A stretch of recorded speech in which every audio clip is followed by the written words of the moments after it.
জনগণকে বিভ্রান্ত করে যে আহলে হাদিস সালাফিরা তারা ইমাম আবু হানিফাকে মানে না, এরা হানাফি মাযহাব মানে না, এরা শাফি মাযহাব মানে না, এরা মালিকি মাযহাব মানে না, এরা হাম্বলি মাযহাব মানে না। এইসব উদ্ভট কথাবার্তা বলে মানুষকে বিভ্রান্ত করে। অথচ আপনি কত আলোচনা পাবেন আমাদের ওস্তাদদের, এবং কি আমাদের কত আলোচনা আপনি নিবেন। আমরা বলেছি ইসলাম হচ্ছে ওহী ভিত্তিক ধর্ম। কোনো কথা বলার পূর্বে হাত বুরহান, দলিল প্রমাণ দিয়ে কথা বলো। ইসলাম হচ্ছে ক্বাল আল্লাহ ক্বাল রাসূল, আল্লাহ বলেছেন, তার রাসূল সাল্লাল্লাহু আলাইহি সাল্লাম বলেছেন। ইসলাম কোনো বড় হুজুরের কথার নাম নয়, ইসলাম কোনো পীর বাবার কথার নাম নয়, ইসলাম কোনো মনীষীর কথার নাম নয়। ইসলাম হচ্ছে ক্বাল আল্লাহ, আল্লাহ বলেছেন, ক্বাল আর রাসূল, রাসূল সাল্লাল্লাহু আলাইহি সাল্লাম বলেছেন। এই দুটি কথার নাম ইসলাম। কয়টি কথার নাম? দুটি কথার নাম ইসলাম।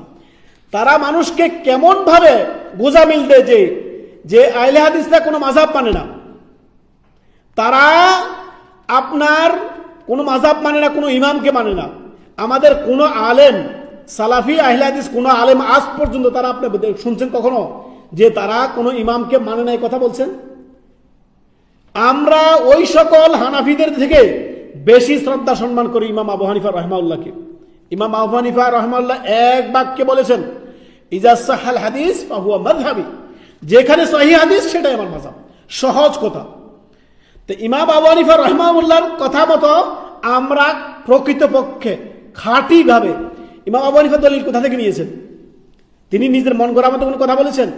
যদি তিনি তিনার মন গড়ার মতো কোনো কথা বলে থাকেন তাহলে তিনার কথাটাকে আমরা শ্রদ্ধার সাথে ছেড়ে দিলাম। তিনিও কোরআন হাদিস থেকে দলিল নিয়েছেন না? নাই। তিনার গবেষণার কেন্দ্রবিন্দু কি ছিল? কোরআন সুন্নাহ, তাই না? তিনার গবেষণার উৎস কি ছিল? কোরআন হাদিস। এমন না যে তিনি নিজে একটা শরীয়ত প্রণয়ন করেছেন, না, কোরআন হাদিস স্টাডি করে তিনি তিনার মতটা দিয়ে গেছেন। এই মতটা সঠিক হতে পারে, আবার সেটা ভুলে হতে পারে। সহজ কথা তিনি বলেছেন, ইজা সাহাল হাদিস ফাহুয়া মাযহাবি, যে হাদিস যদি সহিহ হয় সেটাই আমার মাযহাব। তো এখন হানাফিরা বলতেছে যে দেখেন, অন্ধ মুকাল্লিদ তাকলিদে শাখসি সর্ব অবস্থা হারাম। একমাত্র অন্ধ তাকলিদ হবে মুহাম্মদুর রাসূলুল্লাহ সাল্লাল্লাহু আলাইহি সাল্লামের, তিনি ব্যতীত আর কারোর অন্ধভাবে তাকলিদ করা হারাম সর্বদাই।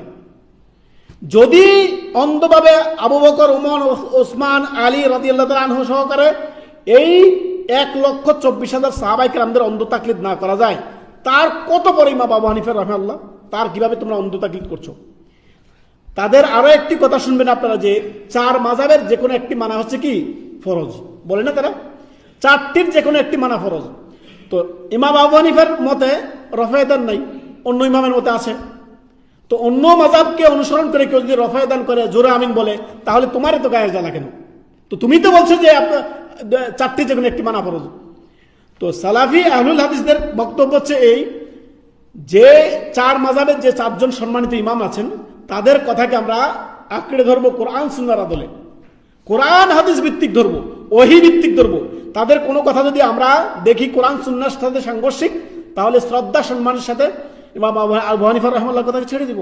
ঠিক তেমন করে ইমাম মালিক রাহিমাহুল্লাহর কথা ছেড়ে দিব, ইমাম শাফি রাহিমাহুল্লাহর কথা ছেড়ে দিব, ইমাম আহমদ হাম্বলের কথা ছেড়ে দিব। এইভাবে করি। ভুল যদি হয়, কারোর কথাকে অন্ধভাবে মেনে নেওয়া যাবে না। একভাবে অন্ধভাবে মানতে হবে কোরআন এবং কি হাদিস।